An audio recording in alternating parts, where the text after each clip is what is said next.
Tenemos el privilegio de regresar a Hechos. Hoy entramos al capítulo 11. Hechos capítulo 11. Vamos a estar aquí algunas semanas.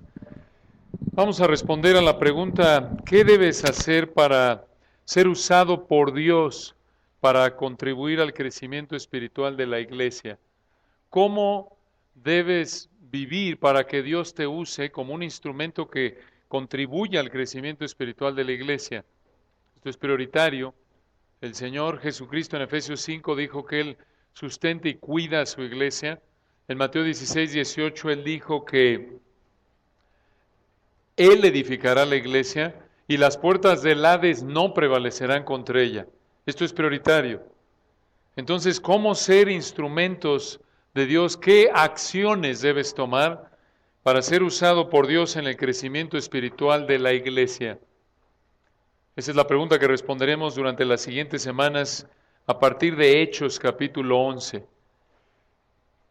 Y para recordar el contexto, recordarán ustedes, en lo que llegan a Hechos 11 en su Biblia, en el capítulo 10 vimos cómo Dios salvó y metió a la iglesia gentiles creyentes al mismo nivel de los judíos creyentes. Recordarán que Pedro y los 6 creyentes judíos que lo acompañaron a casa de Cornelio vieron cómo Dios salvó a todos esos gentiles que estaban con Cornelio y que oyeron el Evangelio. ¿Se acuerdan que la semana pasada estudiamos cómo la evidencia de esto es que Dios les dio el Espíritu Santo igual que a los judíos creyentes en Hechos 2 en Pentecostés y lo manifestaron hablando en idiomas? Un momento único, histórico en la historia de la iglesia. Y ahora aquí en el capítulo 11 encontramos cómo Pedro le reporta a los apóstoles en Jerusalén lo que sucedió con Cornelio y sus parientes y enemigos. El resto del capítulo 11 muestra cómo Dios continúa haciendo que el Evangelio se extienda a los gentiles. Esto es lo que encontramos en Hechos capítulo 11. Y al estudiar este gran capítulo vamos a estudiar 4 acciones que debes tomar para ser usado por Dios en el crecimiento espiritual de la iglesia. 4 acciones que debes tomar para ser usado por Dios en el crecimiento espiritual de la iglesia. En primer lugar, veremos que la primera acción que debes tomar es evangeliza. En segundo lugar, exhorta. En tercer lugar, enseña. En cuarto lugar, envía. No siempre salen los bosquejos así rimando, así que disfrútenlo mientras se puede. Mi esposa me regaña porque a veces les doy bosquejos larguísimos, hay unos puntos de 10 palabras, pero así que disfrútenlo. 4 es para que se les facilite la memorización: evangeliza, exhorta, enseña y envía. En primer lugar, vamos a estudiar el día de hoy, comenzando versículos 1 al 21, evangeliza, evangeliza. Esta es la primera acción que debes tomar para que Dios te use conforme a su voluntad para hacer crecer espiritualmente a la iglesia. Evangeliza. Obviamente esto tiene un efecto exterior también, conforme Dios trae a sus pies a aquellos que Él quiere a través de la predicación del Evangelio. Aquí en Hechos 1, versículos 1 al 21, vemos esta primera acción. Esta sección que va de Hechos 11, versículos 1 al 21, vemos la verdad más importante repetida en 2 versículos. Obsérvenlo ahí en el versículo 18, Hechos 11, 18. Entonces, oídas estas cosas, callaron y glorificaron a Dios diciendo, de manera que también a los gentiles ha dado Dios arrepentimiento para vida. Versículo 21, Hechos 11, 21. Y la mano del Señor estaba con ellos, y gran número creyó y se convirtió al Señor. ¿Cuál es la idea central de estos 2 versículos y por lo tanto de este párrafo en Hechos 11, 1 al 21? Que Dios es el único que salva a un pecador y lo hace mediante el Evangelio predicado por los creyentes. Esta es la verdad central de este párrafo. Dios es el único que tiene el poder para salvar a un pecador y lo hace mediante el Evangelio predicado a través de los cristianos. Véanlo de cerca, comenzando ahí en el versículo 1. Hechos 11, versículo 1. Oyeron los apóstoles y los hermanos que estaban en Judea que también los gentiles habían recibido la palabra de Dios. Oyeron, en otras palabras, lo que vimos en Hechos 10, recuerdan, de cómo Cornelio y sus invitados recibieron la palabra de Dios. Por cierto, interesante notar ahí cómo Lucas, el escritor humano que el Espíritu de Dios usó para escribir este libro de Hechos, dice la palabra de Dios, refiriéndose al evangelio que predicó Pedro en Hechos 10, la palabra de Dios. Y versículo 2, y cuando Pedro subió a Jerusalén, disputaban con él los que eran de la circuncisión. ¿Qué es esto? En Jerusalén estaban discutiendo con Pedro los que eran de la circuncisión. ¿Quiénes son estas personas? Aquí en el contexto parece indicar que era un grupo de cristianos judíos estrictos. Cristianos judíos estrictos. A partir de los capítulos 10 y 11, ellos creían aparentemente que para que un gentil fuera salvo, necesitaba convertirse en judío, lo cual incluía convertirse. Exactamente, recordarán ustedes lo que Dios enseñó que no debían hacer en Hechos 10, fue algo monumental, ¿recuerdan? Explicamos la semana pasada que bajo el antiguo pacto, para que una persona, un gentil, se convirtiera en una persona que fuera adorador del Dios verdadero, el Dios de los judíos, esto es que fuera salvo mediante una fe arrepentida, tenía que mostrar esa fe dejando su idolatría y adoptando la ley bajo la cual vivían los judíos, que incluía la circuncisión. Entonces, bajo el antiguo pacto tenías que convertirte en un judío para convertirte en un adorador del Dios vivo. Sin embargo, cuando Cristo viene, explicamos, en la cruz Él reemplaza el antiguo pacto, la ley que vemos desde prácticamente Éxodo 20 hasta Deuteronomio, la reemplaza, de acuerdo con Hebreos, lo vimos a detalle la semana pasada, Hebreos 8 y 9 en particular. El antiguo pacto es reemplazado por el nuevo pacto a partir de la muerte de Cristo. Por eso explicamos, recuerdan, que cuando el Señor Jesús a unas horas de morir, convierte la Pascua, recuerdan, y los elementos de el vino y el pan los convierte en símbolos de su muerte, y llama a la copa, al vino, sangre del nuevo ¿qué? Pacto, que por muchos es que derramada, esto es a través de su muerte. De esta manera en Hechos 10 vemos una transición monumental que ya el Señor realmente había inaugurado desde la cruz. En el antiguo pacto, para que fueras salvo, por así decirlo, venías con una fe arrepentida al Dios vivo y mostrabas esa fe adoptando, sujetándote a la ley, incluyendo la circuncisión. Pero en el nuevo pacto, como Pedro de manera impresionante lo entiende por primera vez, Dios le dice, mira Pedro, y obviamente a los que estaban ahí, y esto es lo que vemos aquí con Hechos 11, están parados de cabeza los cristianos judíos estrictos. Lo que vemos en Hechos 10 es, no, para que un gentil se convierta en un verdadero creyente, ya no es necesario convertirse en judío, sino venir con una fe arrepentida a través de ¿quién? De Cristo. Y entonces lo que hace Dios en Hechos 10 es que le enseña a Pedro y a los 6 judíos creyentes que están con él, que prácticamente los gentiles y los judíos cristianos bajo el nuevo pacto están al mismo nivel que espiritual, son parte del mismo cuerpo, y la evidencia de esto es que les da el Espíritu de Dios por igual, y en esa situación histórica única muestra cómo Dios ha tratado a los gentiles igual que a los judíos, al darle su espíritu y manifestar que les había dado el espíritu, que los había regenerado, al darle la capacidad sobrenatural de hablar ¿en qué? En lenguas, en idiomas. Esto lo vemos en Hechos 2. Únicamente judíos están ahí y hablan en idiomas. Dios los hace parte de su iglesia ahí. Y en Hechos 10 ahora vemos a gentiles haciendo lo mismo. Entonces, en el contexto aquí de Hechos 10 y 11, estos, de nuevo, versículo 2, disputaban con Pedro los que eran de la circuncisión. Parece que ellos creían que para que un gentil fuera salvo necesitaba convertirse en judío, y esto incluía circuncidarse. ¿Por qué pensaban ellos esto? Bueno, recuerden que en ese entonces el cristianismo apenas se está comenzando a extender más allá de qué grupo étnico. Los judíos.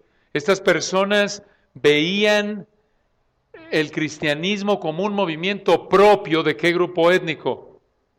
Judíos. Entonces, les era muy difícil pensar que un gentil podía ser salvo igual que ellos, pero el gentil brincarse, por así decirlo, las leyes del antiguo pacto, incluyendo la circuncisión. Entonces, están disputando con Pedro y noten cuál era el punto de discusión, versículo 3, de estos judíos cristianos estrictos. Hechos 11:3 diciendo, y noten por cierto, esta es una excelente muestra, Hechos 11:3, un excelente versículo que muestra que Hechos es un libro de transiciones. Estos cristianos judíos estrictos están cuestionando a Pedro. Tan fuerte era su tradición de considerar inmundo un gentil, de evitar convivir con gentiles, que en lugar de preguntarle a Pedro, oye Pedro, ¿les predicaste y se arrepintieron? Lo que le dicen es, versículo 3, ¿por qué has entrado en casa de hombres incircuncisos y has comido con ellos? ¿Notan su tradición? Les preocupa muchísimo. Por eso recuerden lo que le dijo Pedro, si me acompañan allá atrás, a Cornelio, cuando llega ahí en Hechos 10, versículo 28. Hechos 10, 28 le dice a Cornelio y a los que están ahí con él, en Hechos 10, 28, y les dijo, vosotros sabéis cuán abominable es para un varón judío juntarse o acercarse a un extranjero, esto es un gentil. Pero a mí me ha mostrado Dios que a ningún hombre llame común o inmundo. Y lo vemos reflejado aquí otra vez en el 11:3. Más que les preocupe la salvación de los gentiles, les preocupaba a estos judíos cristianos estrictos que Pedro hubiera violado las tradiciones judías. Por eso les dice, ¿por qué? Le dicen en Hechos 11:3, ¿por qué has entrado en casa de hombres incircuncisos y has comido con ellos? Por cierto, hermanos, ¿quién es Pedro? Por así decirlo, le hubiéramos dicho a estos judíos estrictos, oye, ubícate, ve con quién estás hablando. ¿Quién es Pedro? ¿Hay cualquier cristianillo de cuarta, Luis Contreras o algo así? No, este es el apóstol Pedro. ¿Recuerdan?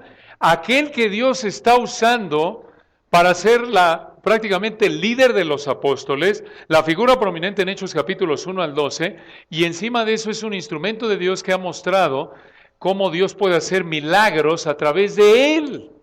Y en lugar de venir con una actitud de, oye Pedro, a ver, explícanos, ¿qué pasó? Seguramente tienes una buena razón, tú eres el apóstol Pedro. Sin embargo, esto muestra lo arraigado que estaban estas tradiciones en ellos. Les preocupaba más otra vez que Pedro hubiera violado sus tradiciones, que esos gentiles se hubieran salvado. Y de nuevo, en ningún momento Dios quiso esto, lo vimos en estas últimas 2 semanas. Esto lo cultivaron ellos, una hostilidad prácticamente, un odio hacia los gentiles, y los gentiles también para ellos. Entonces, aquí vemos otra vez esta actitud interna tipo Jonás, como lo vimos, ¿recuerdan? Que Dios le dice, vete a predicar allá, y Jonás no quiere ir, y cuando se arrepiente en Nínive por la predicación, cuando Dios lo salva, está enojado Jonás. Porque Dios salvó ¿a quiénes? A gentiles. Entonces, estos hombres están consternados. ¿Por qué, versículo 3, has entrado en casa de hombres incircuncisos, esto es de gentiles, y has comido con ellos?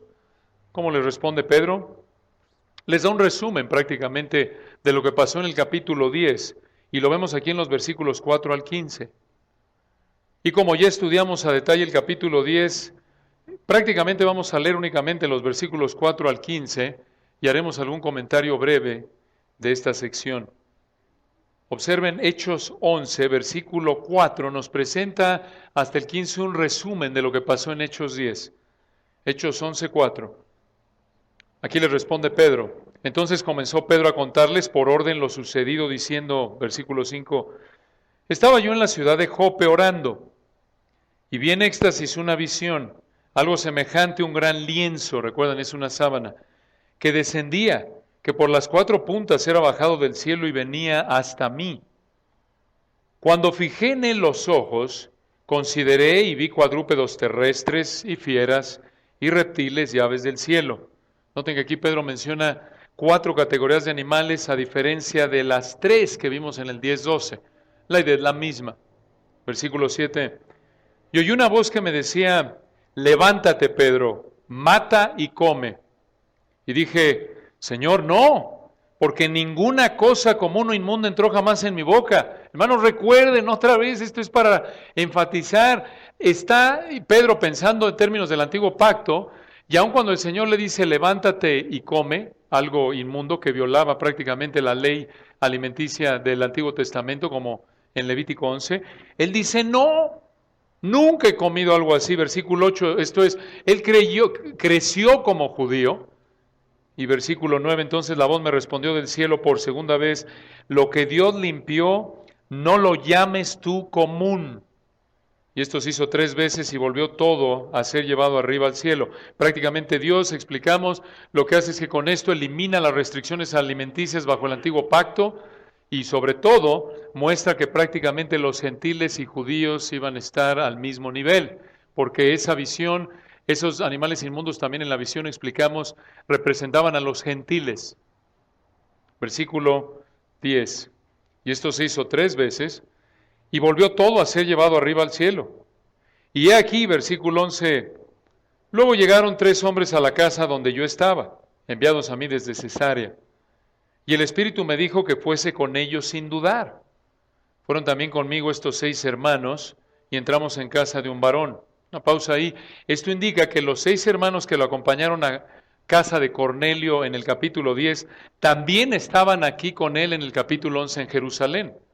Y esto es importante, porque estos 6 hombres servirían como ¿qué? Testigos. Noten la soberanía y sabiduría de Dios. Qué útil que Dios hizo que estos 6 hombres fueran con él, porque como estaban estos judíos estrictos, Pedro les dice, y difícilmente los hubiera convencido, ¿no es cierto? Si a Pedro le costó trabajo, aun cuando el Señor directamente le dice, versículo 13, sigue Pedro dándole el reporte aquí a Jerusalén, y les dice, y entramos en casa de un varón, versículo 13, quien nos contó, ¿quién es este varón? Cornelio. Versículo 13, quien nos contó cómo había visto en su casa un ángel, que se puso en pie y le dijo, envía hombres a Jope, y haz venir a Simón, el que tiene por sobrenombre Pedro. Él te hablará, escuchen esto, palabras por las cuales serás salvo tú y toda tu casa.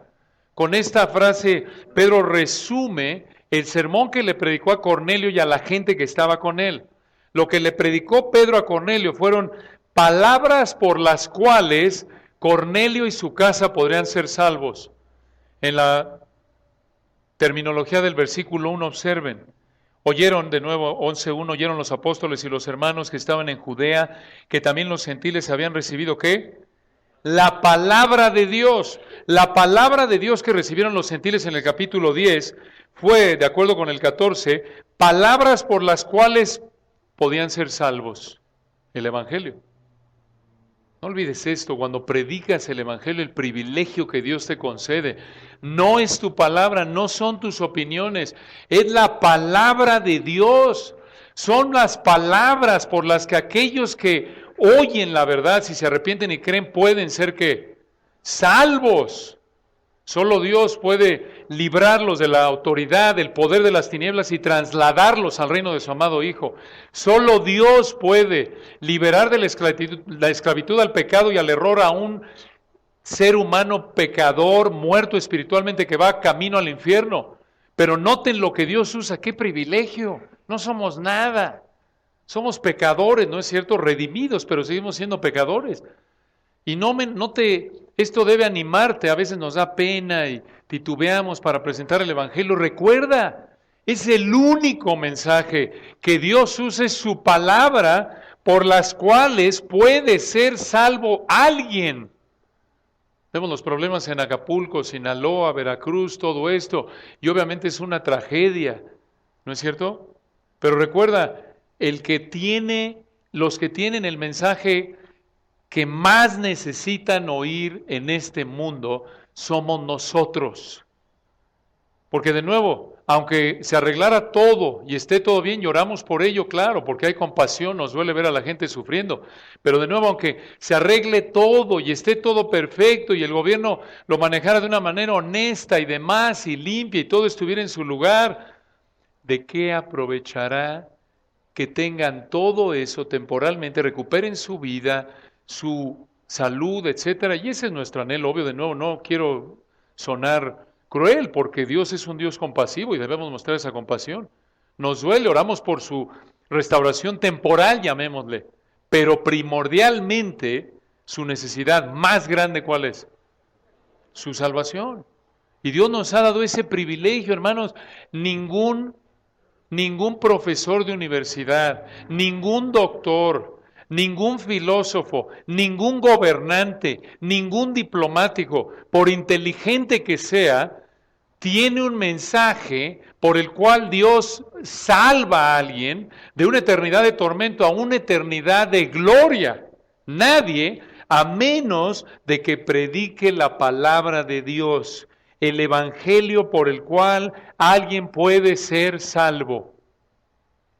Y no lo olviden, no es que estamos siendo arrogantes y nuestra verdad es la única cierta, no es cuestión de arrogancia. El Señor lo dijo, Pedro lo dijo, recuerdan en Hechos 4:12.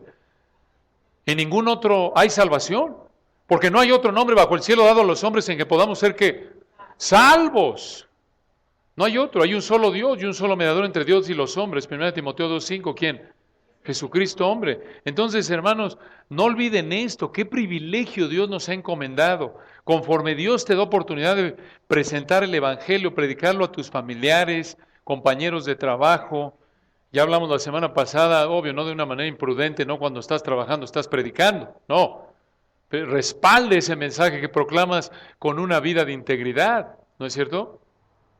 Entonces, qué privilegio Dios nos ha dado. Y Pedro lo entendía y resume lo que le predicó a Cornelio y a su familia y a sus invitados, allí en Hechos 11:14, diciéndole, allí en Jerusalén, estos judíos cristianos estrictos, Él te hablará palabras por las cuales serás salvo tú y toda tu casa.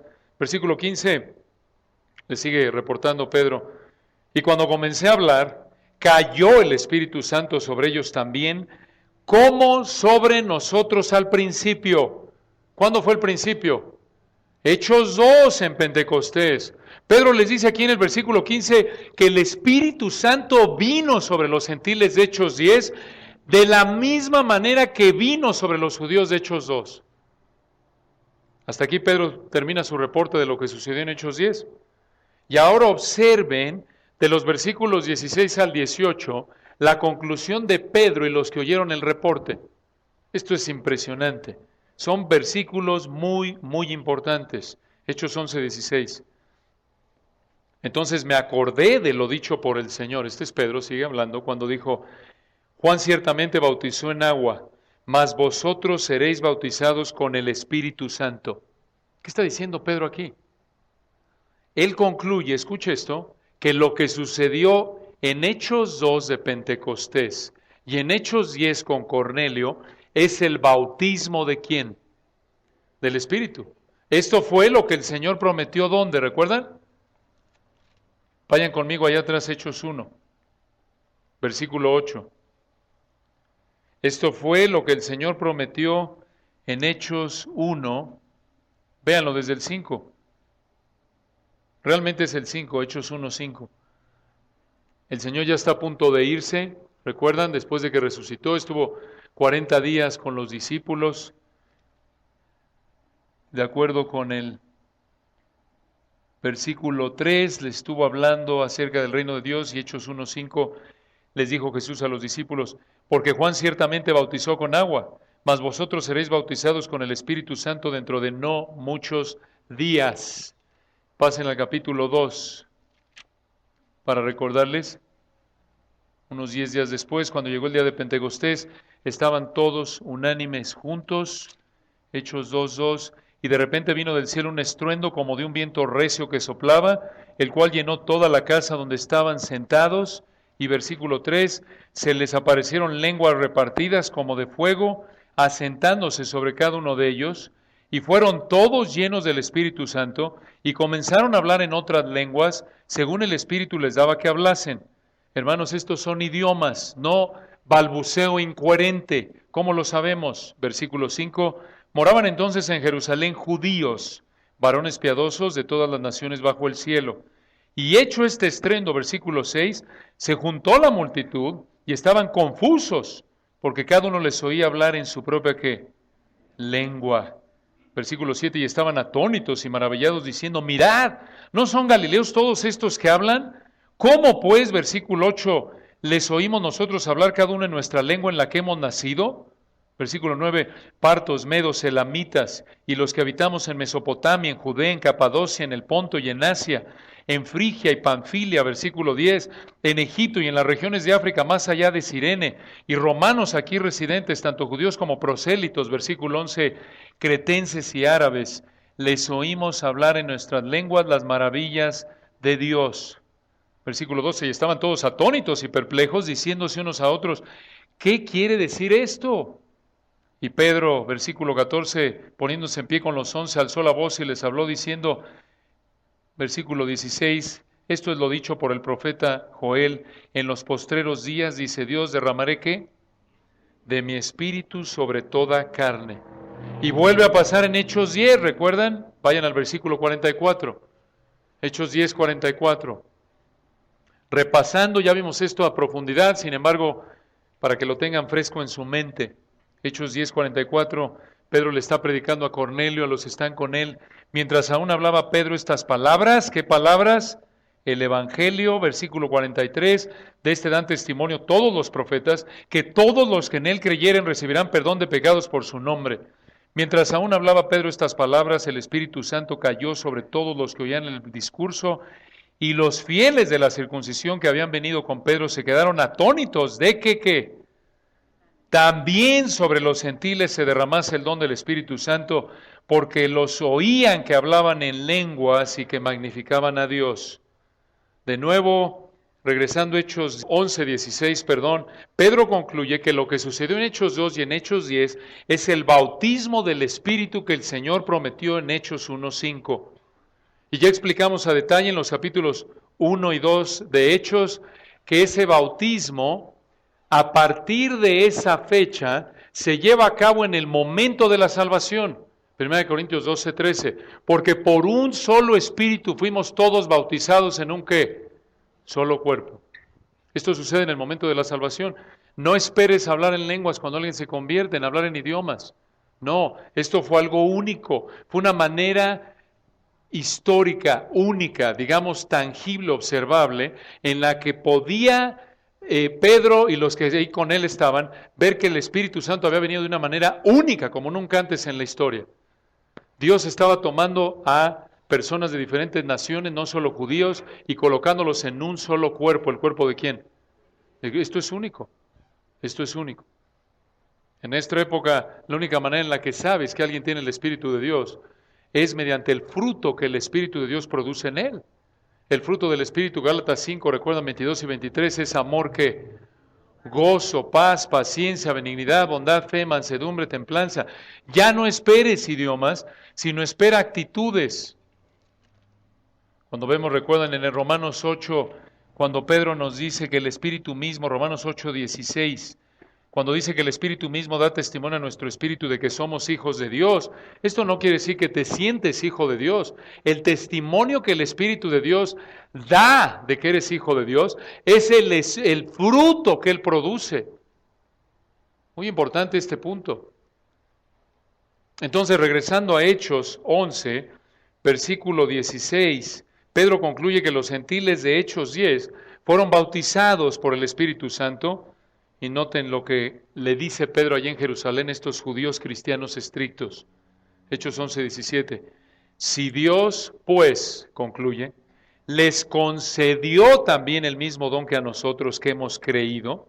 Se puede traducir mejor en el griego, es un participio, cuando creímos. Noten, la idea es, cuando creímos ¿en quién? En el Señor Jesucristo. Y de nuevo esto refuerza el hecho que es confirmado en 1 Corintios 10, 12, 13, que el don del que está hablando es el Espíritu Santo. Ese don Dios lo da cuando ¿qué? Creemos en el Señor Jesucristo, les dice Pedro a ellos. Si Dios pues les concedió también el mismo don, el Espíritu de Dios, el bautismo del Espíritu, si Dios les concedió a los gentiles Si Dios los bautizó con el Espíritu Santo igual que a los judíos cuando creyeron en el Señor Jesucristo, ¿quién era yo, dice Pedro, que pudiese estorbar a Dios? Noten cómo responden estos cristianos judíos estrictos, que inicialmente recuerdan ahí en el versículo 3, les preocupaba más que Pedro había entrado en casa de hombres incircuncisos y había comido con ellos. Les preocupaba más al principio de este reporte que hubiera violado el pacto y sobre todo las tradiciones, bueno, de la mano con el pacto, las tradiciones judías que tenían. Fíjense lo que dicen después de oír este reporte, versículo 18. Entonces, oídas estas cosas, callaron y glorificaron a Dios diciendo, de manera que también a los gentiles ha dado Dios, ¿qué? Arrepentimiento para vida. ¡Qué verdad! Llegaron a la conclusión correcta. Observen esa palabra, de manera que, ¿qué? También, esta fue la conclusión correcta. Dios, igual que a los judíos creyentes, judíos cristianos, Dios a los gentiles cristianos les dio arrepentimiento. Este versículo es una bomba teológica muy importante. Vamos a desmenuzarlo brevemente o a ver cuánto tiempo nos da. Dice aquí, noten la frase, de manera que también a los gentiles ha dado Dios arrepentimiento. ¿Qué es esto de arrepentimiento? En resumen, dejar tu pecado y someterte ¿a quién? A Dios. Creo que una de las definiciones más claras en toda la Biblia del arrepentimiento la encontramos en Isaías 55. Si me acompañan ahí por un momento. Definamos primero lo que es el arrepentimiento brevemente. Isaías 55. Y hermanos, en este texto de Isaías 55 vemos un llamado a salvación. Así es como se salvaba la gente antes de la cruz en el Antiguo Testamento. Venían al Señor con una fe arrepentida y noten aquí, este es un llamado a salvación para los judíos de la época de Isaías. Isaías 55, observen el versículo 7 y 8. Bueno, vean desde el 6 el contexto. Bueno, desde el 1, véanlo. Para que vean el contexto, a todos los sedientos, los que tienen sed de salvación, Isaías 55:1, venid a las aguas, y los que no tienen dinero, venid, comprad y comed, venid, comprad sin dinero y sin precio, vino y leche, esto es, ven, la salvación es gratuita, no es por obras, pero noten, esa es por fe arrepentida, por eso dice versículo 6, buscad a Jehová mientras puede ser hallado, llamadle en tanto que está cercano, versículo 7, deje el impío su camino y el hombre inicuo sus pensamientos y vuélvase a Jehová, el cual tendrá de él ¿qué? Misericordia, y al Dios nuestro, el cual será amplio en ¿qué? Muy bien, ¿quieres ser perdonado? Arrepiéntete es la idea. Arrepiéntete. Esto es arrepentimiento. Esto es arrepentimiento. Y hermanos, recuerdan ustedes, vayan a Mateo 3, podríamos ver muchas otras referencias, pero a manera de muestra, recordándoles esta rica verdad del arrepentimiento, de lo que es el arrepentimiento. Mateo 3, el precursor del Señor, Juan el Bautista, lo predicó. Y recuerden ustedes que Dios envió a Juan para preparar a Israel para el Mesías, para que dejaran sus pecados. Y esto era monumental porque los judíos, recuerdan, se consideraban a sí mismos ya de manera automática, de facto, el pueblo de ¿quién? De Dios. Sin embargo, Juan les dice en Mateo 3, recuerdan, versículo 1, Mateo 3:1, en aquellos días vino Juan el Bautista predicando en el desierto de Judea y diciendo que arrepentíos porque el reino de los cielos se ha acercado. Allá adelante en el capítulo 4, versículo 17, después de que el Señor Jesucristo es bautizado y su ministerio comienza, Mateo 4:17, desde entonces comenzó Jesús a predicar y a decir que arrepentíos porque el reino de los cielos se ha acercado. ¿Cómo se había acercado el reino de los cielos? ¿Quién era Jesús? El rey. Y se había acercado el rey, no porque el rey estaba ahí, Noten, el llamado es el mismo: arrepiéntanse, dejen su pecado, vuélvanse a Dios. Y noten, allá adelante en Lucas 24, esta es la gran comisión en las palabras de Lucas. Lucas 24. Lucas 24, ya el Señor resucitó, y ustedes recuerdan estas conocidas palabras. Lucas 24, 46 y 47. Y les dijo, bueno, vean desde el 45, qué gran versículo, noten. Entonces les abrió el entendimiento para ¿qué? Que comprendiesen las Escrituras. Hermano, no olvides esto, el hecho de que puedas entender y quieras obedecer lo que estás oyendo de la palabra de Dios, muestra que Dios te ha dado el regalo del entendimiento, a pesar de que no lo merecemos. Es un privilegio. Que quieras oír, que entiendas y que te quieras someter y que te sometas, eso muestra la gracia de Dios en tu vida. Y versículo 46 les dijo, así está escrito y así fue necesario que el Cristo padeciese y resucitase de los muertos al tercer día. Versículo 4, y que se predicase en su nombre, ¿qué? El arrepentimiento y el perdón de pecados, ¿en dónde? En todas las naciones, comenzando desde Jerusalén. Este mensaje no cambia. Se predica arrepentimiento y perdón de pecados, ¿en dónde? En todas las naciones.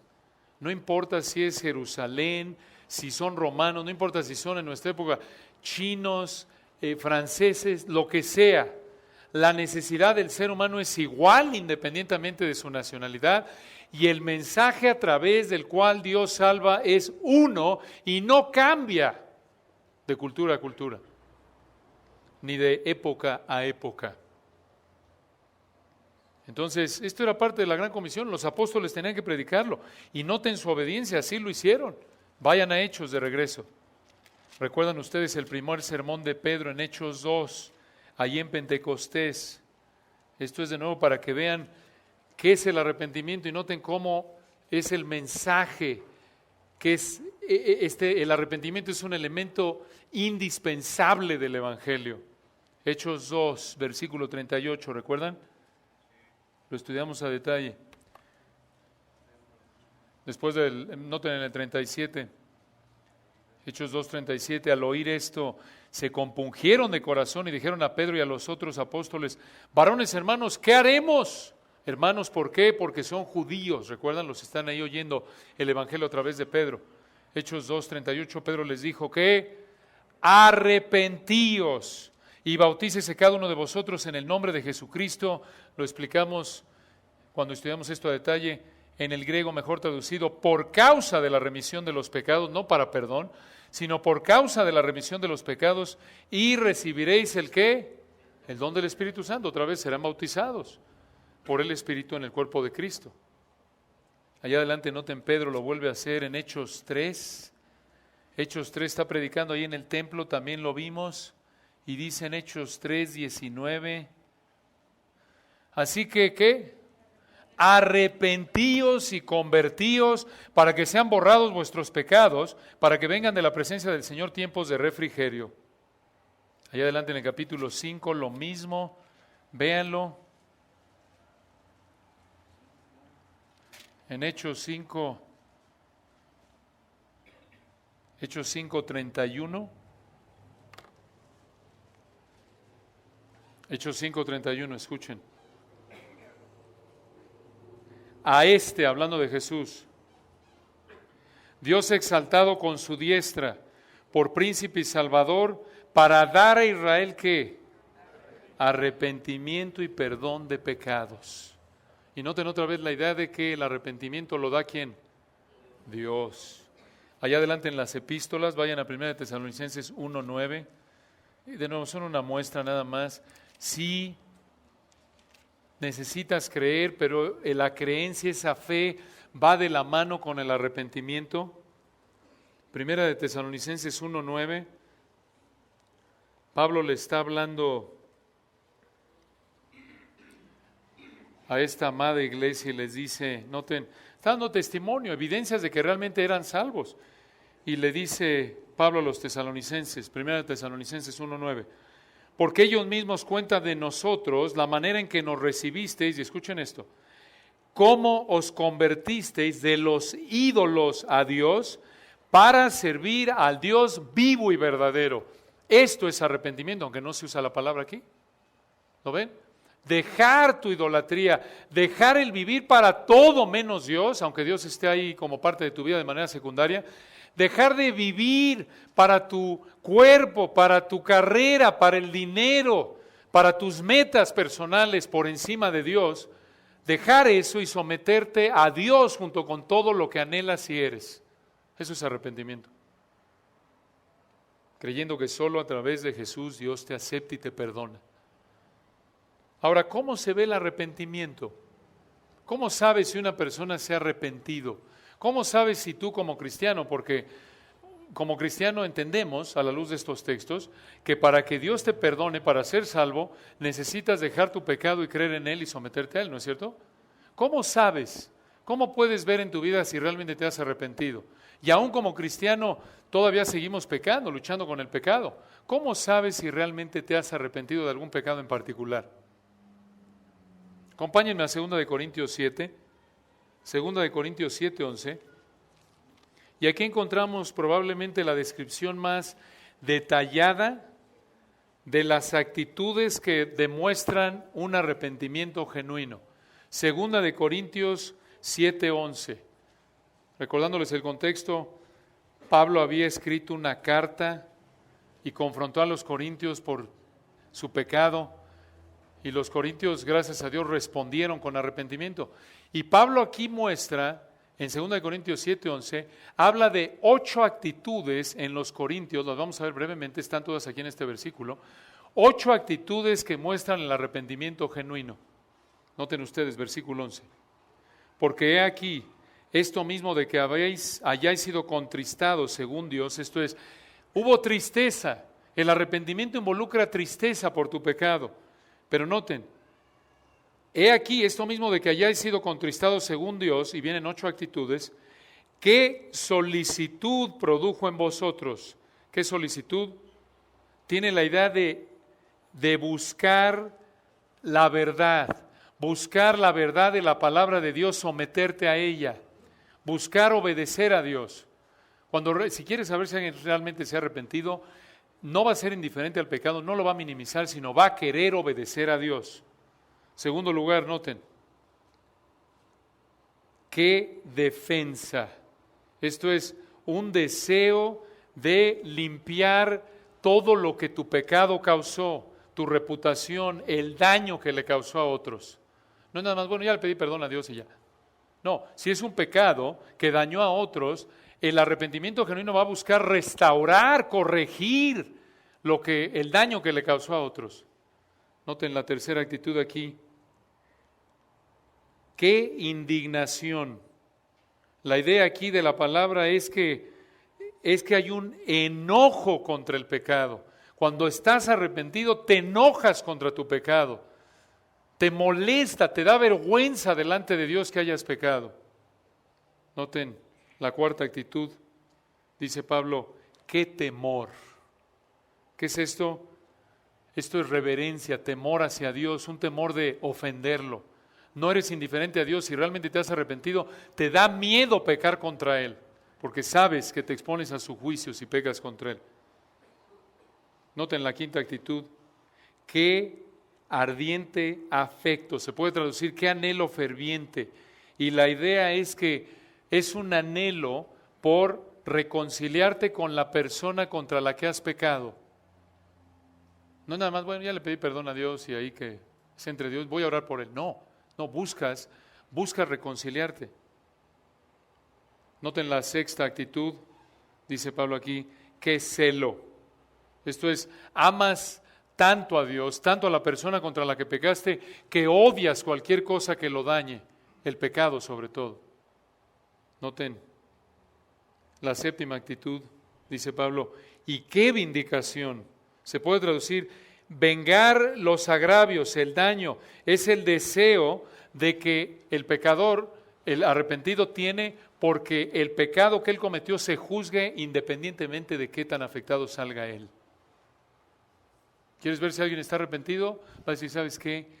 Que se juzgue lo que ha hecho. Yo merezco esto. Es como el ladrón en la cruz, ¿recuerdan? Cuando le dice el ladrón arrepentido al otro, nosotros estamos enfrentando lo que merecen nuestros hechos. Eso es arrepentimiento. Y noten una octava actitud. Al final del versículo 11, Pablo dice, en todo os habéis mostrado limpios en el asunto. Limpio quiere decir puro, santo. La idea aquí es que los corintios buscaban la santidad, hacían lo que estaba de su parte por cultivar vidas de obediencia a Dios. Y así es una persona arrepentida. Anhela buscar la santidad, anhela obedecer a Dios. Y hermanos, esto es sumamente práctico, lo pueden repasar después, pero esto te ayuda en primer lugar a evaluar si realmente, si este es el patrón de tu vida, eres un cristiano. Pero si te dices cristiano y no ves estas actitudes en tu vida, no eres cristiano, porque un verdadero cristiano se ha arrepentido, ¿no es cierto? Y aún como cristiano puede ser que lo que más anheles es obedecer a Dios, pero estás luchando con algún pecado y estás ahí, digamos, enganchado, encajonado con tu pecado. ¿Quieres saber si te has arrepentido? Evalúa tu vida a la luz de esto. Si no ves estas actitudes, no te has arrepentido. Necesitas pedirle perdón a Dios, dejar tu pecado, volverte a Él. Y lo mismo, hermanos, esto te ayuda a ver con tus hijos, por ejemplo, con alguien. Si hay arrepentimiento genuino, se van a ver estas actitudes. Entonces, regresando aquí a Hechos 11, versículo 18, ellos dicen, de manera que también a los gentiles ha dado Dios arrepentimiento. Esto es, Dios les concedió la capacidad de dejar su pecado y volverse a Dios en obediencia. Esto en esencia es el arrepentimiento. Y noten, hermanos, cuando dice ahí, de manera que también a los gentiles ha dado Dios arrepentimiento para vida. ¿Para vida qué? ¿De qué tipo? ¿Vida qué? Eterna. Necesitas el arrepentimiento para tener vida eterna. Y ya lo vimos a lo largo de la Biblia. Se te manda a dejar tu pecado, a cejar tu pecado. El Señor Jesús, Lucas 5, dice, no he venido a llamar a justos, sino a pecadores, ¿a qué? Al arrepentimiento. Esa es la responsabilidad, pero noten aquí, desde el punto de vista divino, el arrepentimiento es un regalo. De manera que también a los gentiles, ¿a qué? Dado Dios. Si alguien, toda persona tiene la responsabilidad de arrepentirse. Si no se arrepiente, va camino al infierno y es por su culpa, porque no quiso dejar su pecado.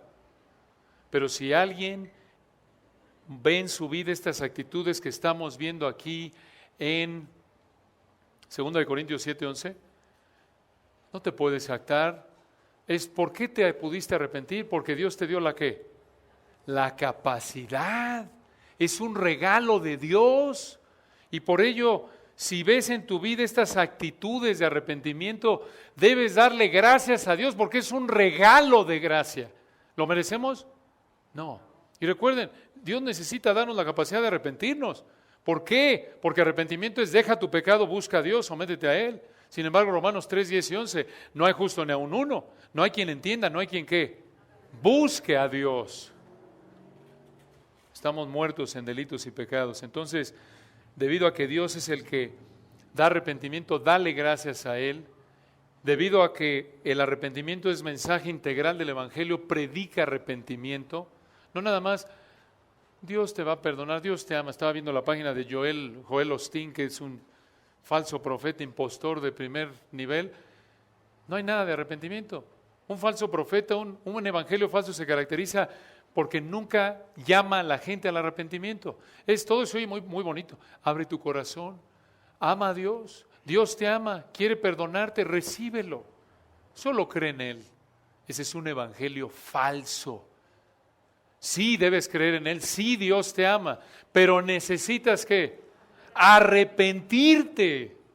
No puedes predicar el evangelio sin confrontar al pecador con su pecado, llamarlo a que deje su pecado. Entonces, cuando prediques el evangelio, predica arrepentimiento. Si ves arrepentimiento en tu vida, dale gracias a Dios por ello. Aún como cristiano vas a seguir luchando con el pecado. Asegúrate de que te estés arrepintiendo de tu pecado. Aquí hay un termómetro que acabamos de ver.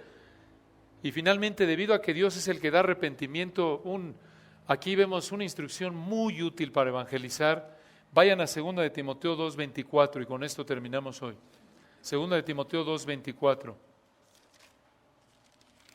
Noten, aquí Pablo le da instrucciones a Timoteo a la luz de la realidad de que Dios es el único que da arrepentimiento. Entonces Pablo aquí prácticamente nos da la implicación práctica divinamente inspirada de cómo esta verdad de que Dios regala el arrepentimiento, Él es el único que da el arrepentimiento, cómo debe afectar tu evangelismo. 2 de Timoteo 2:24. Porque el siervo del Señor, hablándole a Timoteo, cualquier predicador, se aplica a cualquier cristiano, no debe ser contencioso. Esto no necesitas enojarte con el inconverso, no debes presionarlo, no necesitas pecar siendo orgulloso, áspero, no, amoroso, no necesitas perder la paciencia porque no se arrepiente. Versículo 24, no debe ser contencioso, sino que amable para con todos, apto para enseñar, esto es preparado para presentar la palabra, sufrido, esto es sé paciente, que con mansedumbre, de manera dócil, gentil, amable, controlado, corrija a los que se oponen, por si qué, por si quizá Dios les conceda que se arrepientan para conocer la verdad. Y versículo 26, y escapen del lazo del diablo en que están cautivos a voluntad de él. No es tu elocuencia, no es tu capacidad de manipular la voluntad humana, no es tu inteligencia lo que convierte a un pecador, no es, como decía Warren erróneamente, que encuentras la llave del corazón de alguien. No, el único que puede liberar de la esclavitud de Satanás a un pecador, el único que puede dar arrepentimiento es ¿quién? Dios. Por ello, predique el arrepentimiento y hazlo de manera amable, amorosa, gentil, paciente, confiando en Dios, rogando a Dios porque abre el entendimiento. Oremos. Señor, te agradecemos por el privilegio que nos diste de abrir tu palabra en esta mañana y tocar estas verdades tan importantes, en particular del arrepentimiento. Oramos, Señor, que uses tu verdad para que si alguien en esta mañana, al evaluar su vida, lloramos que tu Espíritu nos confronte, nos lleve a evaluar nuestra vida. Si no ve estas actitudes genuinas de arrepentimiento en él, que no se engañe, que no nos engañemos, Padre, que no pongamos nuestra esperanza en una sensación emocional, en repetir una oración, en algún acto externo falso, sino que evaluemos nuestra vida, llévanos a evaluar nuestra vida, abre nuestro entendimiento, para que veamos de manera objetiva, honesta, humilde, si vemos esas actitudes de arrepentimiento que tu Espíritu produce en aquellos a quienes tú das arrepentimiento. Oramos también, Señor, por aquellos a quienes has dado arrepentimiento. Gracias por este regalo inmerecido. Entendemos que es un regalo igual como es la fe, no es una obra humana. Así como por gracia somos salvos por medio de la fe y esto no es de nosotros, pues es don de Dios, no por obras. Así también acabamos de ver que el arrepentimiento es un regalo de gracia pura. Gracias, Señor, y oramos que no nos engañemos, aún como cristianos, si estamos luchando con algún pecado, hay algún problema en nuestro matrimonio con algún hermano del cual no nos hemos arrepentido por nuestro pecado, que esto nos lleve a evaluar, que no le demos la vuelta, no lo maquillemos, no lo tratemos de manera superficial. Para tu gloria. Amén.